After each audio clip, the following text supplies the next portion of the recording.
currently you're recording the complete Beethoven cycle, right? God help me. Yeah. Yeah. Well, Beethoven is often, he's regularly referred to as, the bridge to the romantic, and Schumann, one of the stereotypes, is that he is the quintessential romantic character. How have these two projects influenced each other, if you can find anything at all?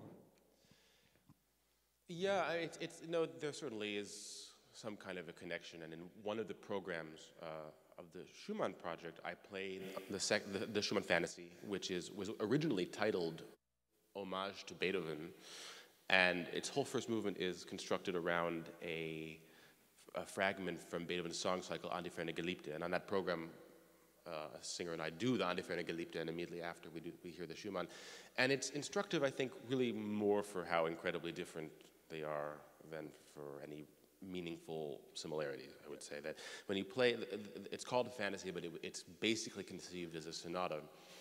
And what it demonstrates is, even though Beethoven had only been dead 10 years, roughly, when he wrote the fantasy, how far away that world was. The world where sonata form was primary, it simply didn't exist anymore.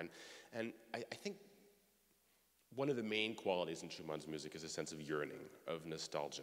And I think a lot of course, his romance with Clara is a famous story, and that is a part of it. But I think he's yearning for the past, for the world of Mozart and Beethoven, who he revered, and he's mourning the loss of that world in his own music. And when you hear the fantasy, it has sort of a vague outline of a sonata form, and then the music wanders, and so often in Schumann, there are some pieces, some of his less successful pieces, you feel that he's trying to rein the wandering in. But the wandering is really one of the greatest things he does. And it becomes more extreme in the late works. I think that's the reason maybe they've been disparaged. Schumann was never a composer for whom fluency was the most important value, and that becomes more and more the case. I mean, you hear in that last movement of the Gesänge der Flur that he's willing to let his imagination curve in any direction that it might in the moment. And that's a magnificent thing, but it's a strange and unsettling one at the same time, which is, I think, why people have resisted it. It's not as incredibly beautiful as that music is. It might not be the healthiest, The accompanying works you chose for all of these programs are really wonderfully chosen, and I imagine that you could probably find many composers whose works were influenced by Schumann. How did you choose these particular pieces, and did you find that you had like a list of things you wished you could have played? Yeah, well, just to answer quickly in reverse, yes. The amazing thing when I started putting the programs together was to discover how much I needed to limit myself, because nobody was going to present 9 concerts. But for example, I've always thought that between Schumann, especially late Schumann and late Fauré, there's again, it's this thing of rumination. There's a really close connection there. Brahms would have been obvious. I almost avoided Brahms because that's well-trodden territory already, the relationship between the two of them. But to explain, not to keep people in suspense, where these connections came from, I remember the first time I heard On an Overgrown Path of Janacek. It was a concert performance of the complete work, which is huge. It's about 45 minutes of music. And I didn't know his music that well at that point, and I had never heard that, and I didn't have a program in front of me. It was played by the wonderful Finnish pianist Ralph Cottoni. And he started the first movement, and I instantly thought of the Fantasiestücke. And then eventually I picked the program up, and I saw that the first movement was called Our Evenings. The first movement of the Schumann is In the Evening, and I thought, it's the same key, it's exactly the same length, it has more or less the same structure. This is not accidental. So I always thought, that, first of all, I adore Janacek. I've played most of his piano music, and so I always said to myself, when I get around to playing some of On an Overgrown Path, I'm going to do it in this combination. And even speaking more broadly, I think, one of the ways in which Schumann is incredibly influential is his use of the miniature. His ability to create this incredibly richly detailed emotional world in 3 minutes. And Janacek, that's what he does in these pieces as well. And I felt that the similarities are enormous, but each has a personality strong enough that it doesn't turn into pastiche. You hear that these are 2 people talking to one another, not 2 people melding.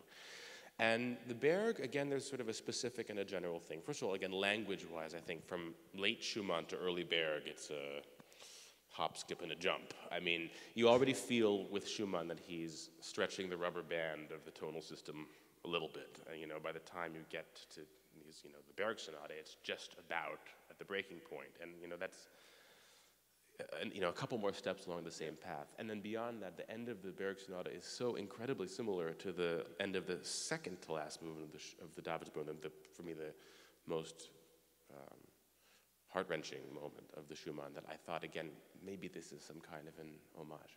Well, that harmony that Schumann keeps coming back to, the mysterious chord that sounds just like a lot of the harmonic framework of the Berg, these sort of weird, open, augmented sounds. What amazed me about pairing the Schumann and the Janacek is how similarly obsessive they seem. They get an idea and they just can't let go of it until it's been completely figured out. So that worked really amazingly beautifully. Oh, thank you. That pairing. You mentioned Brahms, and of course one thing Schumann was known for is as a great supporter of the contemporary music of his time and the composers of his time. And of course Brahms is this great example of an elder composer, Schumann, bringing Brahms under his wing.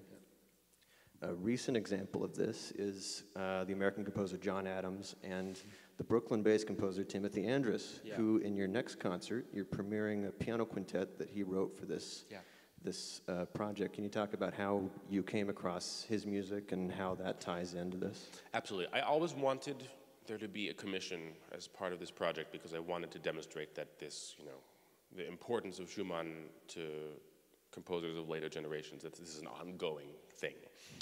And I was eager to have, I would say a North American, didn't have to be an American particularly, because the other composers, the other post-Schumann composers are, you know, Janacek, Berg, Kurtag, very, very different voices, but Central European, certainly. And I wanted to sort of try to find a way to demonstrate that the influence is wide.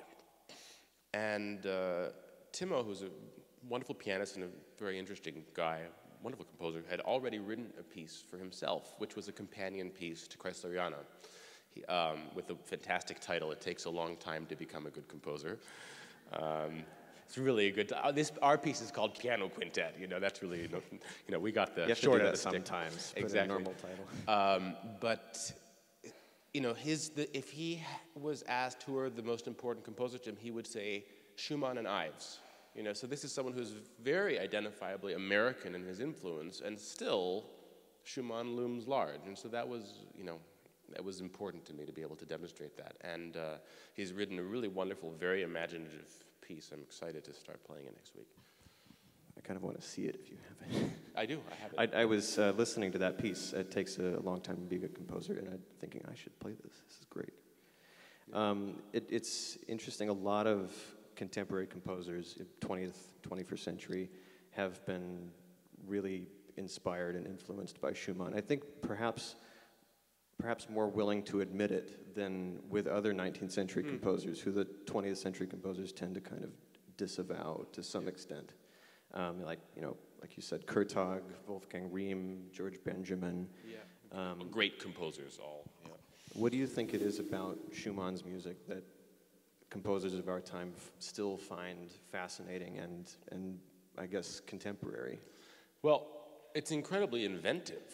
I mean, and he has a huge, infinite storehouse of ideas. I mean, I think in a way it may be the same reason a lot of composers love Haydn. I mean, he just